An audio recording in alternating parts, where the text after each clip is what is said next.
Merry Christmas, you filthy animals. Just so you know, that is a reference to the movie. I'm not trying to be rude. So, Home Alone 2, Lost in New York is directed by Chris Columbus, written by John Hughes. John Hughes is the guy who kind of inspired the MCU Spider-Man movies. The stars are of course Macaulay Culkin, Joe Pesci, and Daniel Stern. So this is one of the few Christmas movies that I watch from time to time, especially when I was a kid. Actually, this is like one of my favorite Christmas movies of all time, other than Jingle All the Way that starred Arnold Schwarzenegger. And there was this other Christmas movie. Oh yeah, The Grinch. Anyhow, this movie is just a fun watch. There's nothing much else to say about this movie other than it's like an exact copy when you compare it to the first one. But this one feels bigger. It feels more. It feels like there's more heart into it, and the stakes are higher. And so, as you guys know, Kevin McAllister was lost. So, the people who have seen this movie, Kevin McAllister became home alone. And then a year after, when he tried going with his family somewhere around Florida, he instead aborted the wrong plane and then he went to New York all by himself. This film was a really fun watch because when I was a kid, I wanted to be like Kevin, who is very intelligent, who is very resourceful. He is a kid that can talk to strangers, and he is very confident about whenever he's talking with strangers at all. If ever you're Kevin, it feels like you can simply do everything that you can as long as you have the money, of course. So every time when the McAllister family is going into a family trip, Kevin will always have this an argument before the trip happens. And then, whenever there's an argument happens, just like every other kid out there, Kevin would wish that he wanted to be all by himself without his family. And in which all of this will lead to the stories of the movie. Now, this movie feels very cartoony in all of the good ways. We have all of these characters who do a lot of cartoony stuff, especially the Wet Bandits. I think they now call themselves as the Sticky Bandit. This movie does a lot of tropes where, there will be things that will be done which are easily avoidable in real life. But, for the sake of storytelling, all of the bad things, all of the mistakes will happen here just to get to the point, just to get to the meat and bones of the story. And in this case, so when Kevin was replacing his battery on his voice recorder, I believe, he followed the wrong guy who was wearing the same kind of wardrobe that his dad was wearing. And because of that, he went to a different terminal and then he went to a different plane. And also all thanks to the ticketing agent, where they didn't even bother like checking the ticket itself, whether he is in the right plane or not. And this is a huge thing because Kevin is a kid. Just imagine sending a single kid in a different plane during Christmas that goes all the way to New York, and that's far away from Chicago. So he arrived to New York, and instead of Kevin being scared and all of that, he decided to, hey, Kevin is a very optimistic person, and he is that kind of freedom just to enjoy life. So he booked a limousine, he got free pizza, he was able to book a room, one of the most expensive hotels in New York. Basically, it's something that kids will imagine about at least in one point of their lives, just to be alone and try to live this life of an adult from my kid's perspective. And it's really fun. It's the same thing that he did in the first movie. And basically, again, they repeated everything from the first movie.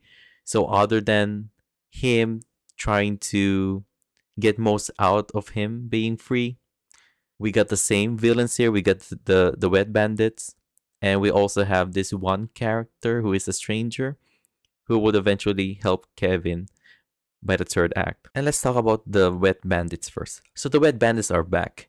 And Joe Pesci and Daniel Stern are easily one of my favorite movie villains of all time because I just wanted to get them hurt. And them getting hurt makes me really happy. The amount of stunts that this movie has compared to the first one is remarkably bigger. The violence here felt more grounded. You can feel every brick that hits Marv's head. You can feel the fire burning on Joe Pesci's beanie. And then when they broke their nose, you can feel that there was breakage. And I think this is why I love the second movie compared to the first one, because it's more violent. Again, it has bigger stakes. Instead of being lost inside your house, imagine getting lost in the Big Apple, in the big American city, just like New York. And the fact that Chris Columbus and John Hughes were able to tell the same stories while at the same time making a few tweaks to make this one more memorable, I believe, then I think it is an achievement in of itself. This movie has a lot of heart to it. You know, Kevin is very resourceful, um, smart, but he can be a brat. He's a kid that you don't want to be with because he is going to annoy you. But to balance all of that thing, this kid has a heart. We have this one amazing scene when he decided to donate some money for a children's hospital. That very children's hospital was the main reason why all of the violence happened in the third act of the film. He was just trying to save the money that the toy store was able to earn during Christmas Day that the sticky bandits were about to steal. And easily my favorite scene here in this movie is when he was having this conversation with the pigeon lady. So the pigeon lady was a very interesting choice because the pigeon lady reminded me of the bird lady from Mary Poppins. And if you wanted to know how easy it can be to write an amazing character or a three-dimensional character, all you have to do is to just watch this small scene between Kevin and the pigeon lady, which basically tells us that, you can have the most amount of screen time in a character. You can give a character with the best action scenes in a movie, but if you put a character in the level of all of the audience as someone that you can relate with, as someone that you can believe who exists in the real world. And in this case, Pigeon Lady's insecureness when it comes to having friendships and having, losing a loved one. It really shows that the smallest parts in a movie can have the biggest impact when it comes to character storytelling. And this is why I also fell in love with the Kevin character, because Kevin's lines when he's talking with the pigeon lady is coming from a child's perspective, but in some shape or form it felt like they're having this connection that Pigeon Lady has been looking for like several years now, and it kind of made me tear up. It's funny. I decided to watch this one with my girlfriend just this night. We just finished it just an hour ago. I think it was the right time to do a rewatch of it again, because last year we decided to watch Home Alone 1, but we didn't get the chance to watch Home Alone 2.